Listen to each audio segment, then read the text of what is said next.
Assalamualaikum, halo Besti. Kali ini aku mau cerita tentang lanjutan part yang kemarin ya, tentang pendakian di Gunung Argopuro.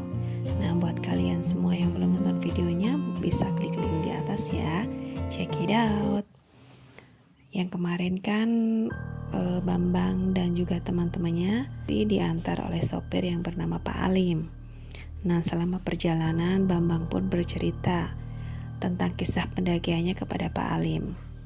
Sebagai orang daerah tersebut, tentunya Pak Alim hafal dengan cerita tentang cerita-cerita di daerah tersebut.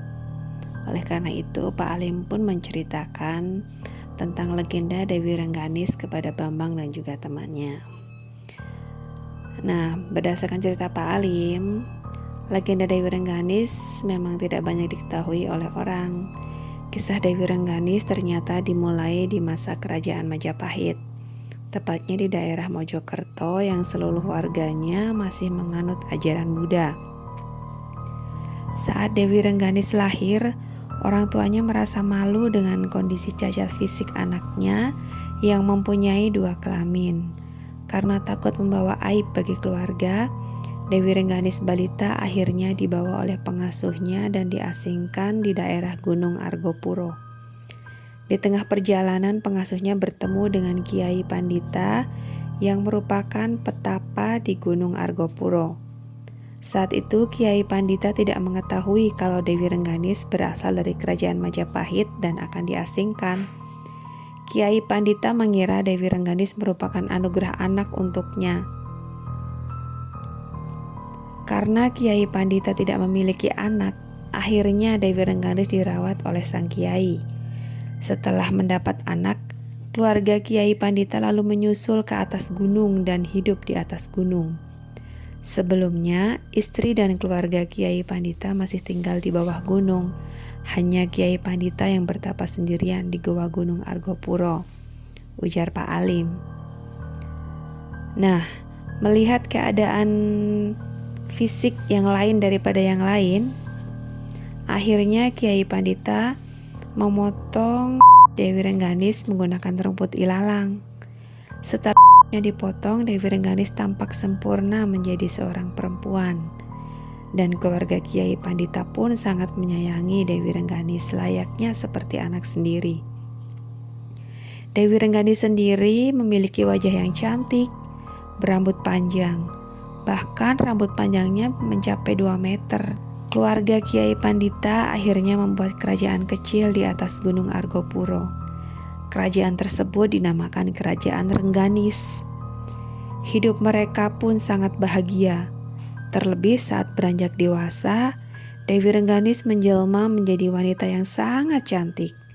Bahkan kecantikannya tersebut tersebar sampai ke Kerajaan Majapahit dan juga kerajaan-kerajaan lainnya. Suatu waktu, datanglah 40 orang pangeran dari berbagai kerajaan. Mereka mendatangi kerajaan Kiai Pandita. Mereka bermaksud ingin meminang sang dewi untuk menjadi istri. Puluhan pangeran tersebut juga membawa upeti emas yang sangat banyak agar bisa memikat hati sang dewi. Tapi saat itu, Dewi Rengganis maupun keluarga Kiai Pandita tidak berada di tempat. Mereka hilang entah kemana, ujar Pak Alim. Akhirnya terjadi keributan. Puluhan pangeran tersebut saling baku hantam hingga banyak yang meninggal.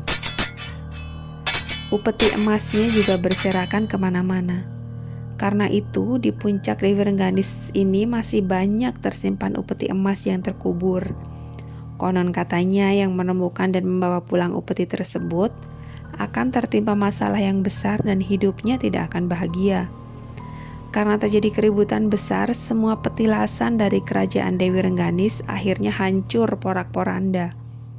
Hingga saat ini, tidak ada sejarah yang mencatat kemana hilangnya Dewi Rengganis dan keluarga Kiai Pandita. Namun, sebagian warga meyakini bahwa Dewi Rengganis sudah menjadi pengikut Nyi Roro Kidul. Kendati keberadaan Dewi Rengganis seperti hilang di telan bumi, namun banyak masyarakat yang percaya bahwa sang dewi masih berada di kerajaannya. Bahkan setiap tahun di malam 1 Suro, banyak warga yang naik ke atas puncak Dewi Rengganis dan mengadakan ritual sesembahan. Setiap minggu pun beberapa warga juga sering naik dan membawa sesajen, baik untuk meminta permohonan ataupun rasa syukur atas kenikmatan yang telah diberikan. Namun ritual seperti ini hanya diyakini oleh warga desa Baderan saja. Sedangkan warga desa Bremi hanya menganggap kisah tersebut sebagai legenda daerah. Yang sering mengadakan ritual dan bawa sesajen hanya warga desa Baderan. Kadang mereka juga sering menginap di atas puncak Dewi Rengganis selama beberapa hari. Tidak hanya tersohor karena kecantikannya saja, tapi Dewi Rengganis juga dikenal sebagai sosok yang sakti mandraguna. Sang Dewi dipercaya mempunyai ilmu yang sakti dan bisa terbang ke udara. Ada 2 pengawal Dewi Rengganis yang setia menemani. Mereka bernama Marmuyo dan Marmadi. Pengawalnya pun juga sakti. Marmuyo yang bisa mengeluarkan angin badai dari dalam sakunya, sedangkan Marmadi mempunyai cambuk yang sakti.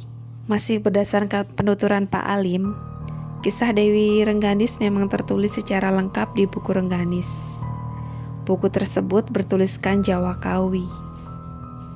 Nah, menurut Pak Alim, saat beranjak dewasa, Pak Alim kerap dibacakan oleh sesepuhnya tentang cerita Dewi Rengganis. Namun dengan bergulirnya waktu dan wafatnya sesepuh Pak Alim, keberadaan buku Rengganis pun juga tak diketahui. Sekitar 12 tahun dihabiskan Pak Alim untuk mencari buku Rengganis yang hanya ada satu-satunya di dunia. Menurut Pak Alim, sesepuh beliau sudah meninggal dan beliau tidak tahu lagi siapa yang bisa membaca ejaan Jawa Kawi tersebut. Keberadaan buku tersebut juga entah di mana. Selama 12 tahun Pak Alim mencari, mulai dari Bogor, Lumajang, hingga ke daerah lainnya. Ternyata buku tersebut tersimpan rapi di kepala desa Bremi.